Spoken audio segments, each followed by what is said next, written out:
Hello বন্ধুরা, শুভ সকাল। কেমন আছো তোমরা সবাই? আশা করছি ভালো আছো। তো এই ভিডিওটা হলো জন্মাষ্টমীর দিনের ভিডিও। তো সেই দিন আমি খুব সকালেই উঠেছিলাম, আর সব কাজ সেরে রান্নাবান্না সেরে স্নান করার পর আমি চলে এসেছিলাম এই পুজোর দিকে। আর এদিকে আমি প্রদীপ ধূপ দেওয়ার পর তারপর ঠাকুরের জন্য কিছু মিষ্টি এনেছিল বাবা, তো সেগুলো দিয়ে দিলাম। তারপর চন্দন ঘষে নিলাম, একটু সুন্দরভাবে ঠাকুরকে সাজিয়ে খাবার দিয়ে দিলাম। আর আমাদের এখানে গোপালের মূর্তি নেই, তাই ঠাকুরের ফটোতেই আমি পুজো করে নিয়েছিলাম।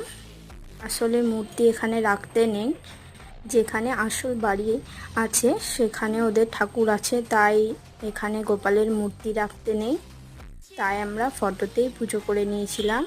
তারপর পুজো আর হয়ে গেলে আমরা তারপর খাবার করেছিলাম, আমাদের নিরামিষ কিছু খাবার।